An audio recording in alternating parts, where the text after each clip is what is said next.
नमस्कार। आज हम BA द्वितीय वर्ष के प्रथम यूनिट में वैधानिक रूप से ब्रिटिश संविधान को पढ़ रहे हैं। ब्रिटिश संविधान में वहाँ के सम्राट और राजमुकुट के बारे में आज हम बात करेंगे। लोकतंत्र के विकास के साथ साथ राजमुकुट की शक्तियाँ ही विस्तृत हुई हैं। ऑन और जिंक के इस कोटेशन से ये बात हमें स्पष्ट दिखाई देती है कि शक्तियाँ राजमुकुट की बढ़ रही हैं। इंग्लैंड में आज भी सम्राट विद्यमान है, लेकिन व्यवहार में वहाँ लोकतंत्र है। ब्रिटिश इतिहास में एक ऐसा ही समय रहा है जब सम्राट वास्तविक शासक हुआ करता था। उसकी शक्तियाँ असीमित और निरंकुश थी। वह राज भी करता था और शासन भी। उस समय राजा और राजमुकुट में कोई अंतर नहीं था। राजा ही राजमुकुट के समस्त अधिकारों और विशेषाधिकारों का प्रयोग करता था, किंतु आज परिस्थितियां बदल गई हैं और राजा तथा राजमुकुट में अंतर किया जाने लगा है। आज का राजा वास्तविक शासक नहीं है, वह शासन का केवल संवैधानिक प्रधान है। वह राज करता है पर शासन नहीं। सम्राट की स्थिति और उसके अधिकारों में यह परिवर्तन एकाएक नहीं हुआ है, वरन इतिहास के लंबे काल के दौरान हुआ है। 1688 की गौरवपूर्ण क्रांति के द्वारा सम्राट का पद संसद के अधीन कर दिया गया और राजा और राजमुकुट में भेद किया जाने लगा। अतएव आधुनिक समय में राजा के दो स्वरूप हो गए।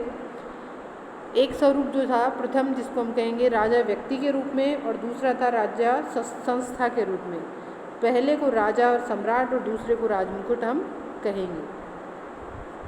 वैधानिक सत्य और राजनीतिक असत्य। आज के लगभग 125 वर्ष पूर्व बेजहॉट ने कहा था कि महारानी विक्टोरिया सेना को बर्खास्त कर सकती है, ब्रिटानी के विजय हेतु युद्ध छेड़ सकती है, प्रत्येक प्रजा को वीर बना सकती है या कोई भी अन्य विनाशकारी कार्य कर सकती है। निसंदेह कुछ शताब्दियाँ पहले सम्राट इन शक्तियों का निरंकुश रूप में प्रयोग करता था, लेकिन आज सम्राट की शक्तियों की यह रूपरेखा एक वैधानिक सत्य मात्र है।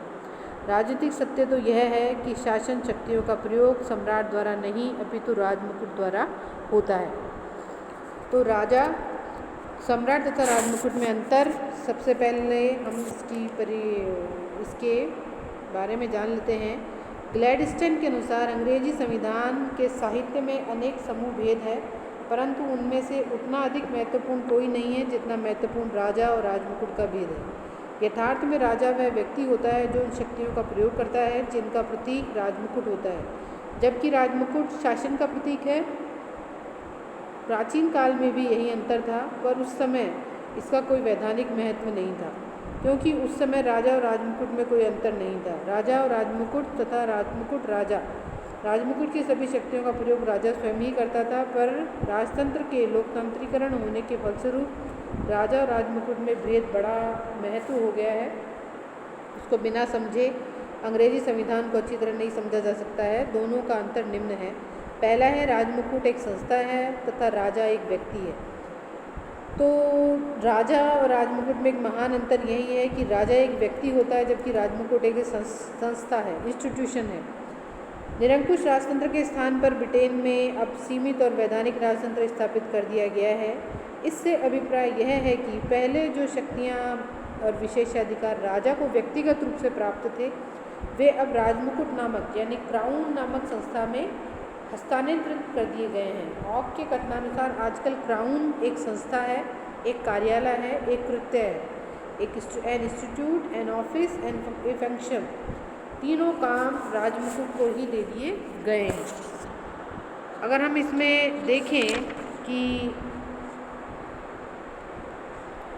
ऑर्ग के कथानुसार, ऑर्ग ने ही आगे ये भी कहा है कि क्राउन वह संस्था है जिसको शनि ने प्राय वे सभी परमाधिकार और शक्तियाँ हस्तांतरित कर दी गई हैं जो कभी व्यक्तिगत रूप में राजा की हुआ करती थी। क्राउन रूपी संस्था में राजा या रानी जो भी हैं, मंत्री और संसद तीनों सम्मिलित होते हैं। दूसरा जो अंतर है वो है कि जो राजा नश्वर है और राजमुकुट अमर है। व्यक्ति होने के कारण राजा मरता है, परंतु राजमुकुट अमर होता है। ब्लैकस्टोन ने लिखा भी है, हेनरी, एडवर्ड और जॉर्ज मर सकते हैं लेकिन सम्राट उनमें सबसे अधिक जीवित रहता है। इसका यह अभिप्राय है कि सम्राट व्यक्ति के रूप में मर सकता है परंतु उसका पद, जिसे हम राजमुकुट कहते हैं, वो हमेशा अमर रहेगा। इस तरह इंग्लैंड में यह उक्ति प्रसिद्ध है कि सम्राट मर गया है और सम्राट चिरंजीव हो। इसका यही अर्थ है कि यदि सम्राट व्यक्ति के रूप में है तो वह मर गया है, और अगर वह संस्था के रूप में है तो वह सदा अमर ही रहेगा। तीसरी जो अंतर है वह है कि राजा मूर्तिमान है, राजा अमूर्त है। या जिसे हम कह सकते हैं कि जो है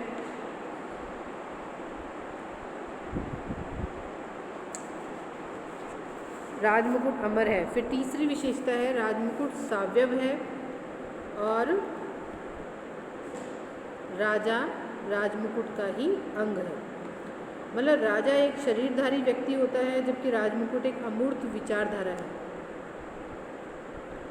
वह हमें दिखाई नहीं देती, एक अदृश्य है, संज्ञा है। जिसे मैथ्यू लॉट के शब्दों में यदि कहा जाए तो राजमुकुट व्यक्ति रूपी राजा को से सर्वथा भिन्न और एक अमूर्त अवैधानिक संस्था है। यानी राजमुकुट जो है वो उसका अंग राजा ही है, और जो राजमुकुट एक संस्था के रूप में हम देखेंगे तो ये सावयव रूप से, यानी बहुत सारी चीज़ें इसके अंदर सम्मिलित हैं। संस्था है, वैधानिक शक्तियाँ प्राप्त हैं इसको, और ये एक अमूर्त रूप है। फिर है राजमुकुट के पास विशाल शक्तियाँ हैं। राजा केवल रस्मी प्रधान है। जॉर्ज पैट्रिक कहता है कि राजमुकुट ब्रिटिश संविधान की एक ऐसी रूल है जिसके ऊपर संपूर्ण संविधान टिका हुआ है। राजमुकुट की शक्तियाँ बहुत अधिक हैं। इन शक्तियों का प्रयोग राजा व्यक्तिगत रूप से नहीं करता है। यदि वह इन शक्तियों का प्रयोग स्वयं ही करने लगे तो वह नाम मात्र के रस्मी प्रधान होने के स्थान पर एक अत्यंत शक्तिशाली शासक हो जाएगा। फिर है राजमुकुट के जो राजमुकुट सामूहिक है और जो राजा है वो व्यक्तिक है। सम्राट का रूप व्यक्तिक है, राजमुकुट का रूप सामूहिक है। राजमुकुट की शक्तियों का प्रयोग एक व्यक्ति द्वारा न होकर अनेक व्यक्तियों द्वारा हो सकता है। अतः राजमुकुट का रूप सामूहिक है और शक्ति का प्रयोग करने वाले इस समूह में राजा, संसद, मंत्रिमंडल और लोकसभा के सदस्य सम्मिलित हैं। वेंड और फिलिप्स ने लिखा है कि राजमुकुट शब्द से शासन की संपूर्ण शक्ति के योग का बोध होता है और वह कार्यपालिका का पर्यायवाची है। राजमुकुट की कुछ शक्तियों के प्रयोग में राजा के व्यक्तिगत विवेक को काम लेने के लिए भी कहा जा सकता है। इसके अलावा जो हम अंतर मानते हैं वो हम ये है कि राजमुकुट के कार्यों के लिए राजनीतिक दृष्टि से मंत्री उत्तरदायी हैं। राजा राजमुकुट की शक्तियों का प्रयोग अपने मंत्रियों के परामर्श से ही करता है। इसका परिणाम यह होता है कि चाहे तो राजमुकुट की शक्तियों का प्रयोग राजा मंत्रिमंडल के परामर्श पर करे अथवा मंत्रिमंडल इन शक्तियों का प्रयोग राजा की ओर से करे, राजा उसके लिए उत्तरदायी नहीं होता है। राजा राजमुकुट का ही अंग है, राजा राजमुकुट के अवयव अंग है। इसके अतिरिक्त मंत्रिपरिषद और संसद मिलकर राजमुकुट का निर्माण करती है। तो कहने का अभिप्राय ये है कि राजमुकुट की शक्तियों का प्रयोग राजा सामान्य जनसाधारण के प्रतिनिधियों द्वारा ही करता है। यानी जब तक मंत्री सलाह नहीं देंगे तब तक राजमुकुट अपनी उस शक्ति का प्रयोग नहीं कर सकता। तो इसी के साथ हम राजमुकुट और सम्राट की शक्तियों में या उनके स्थान में उनकी उसमें अंतर कर रहे थे, और अंतर से हमें पता चला कि राजमुकुट एक संस्था है जबकि राजा एक व्यक्ति है।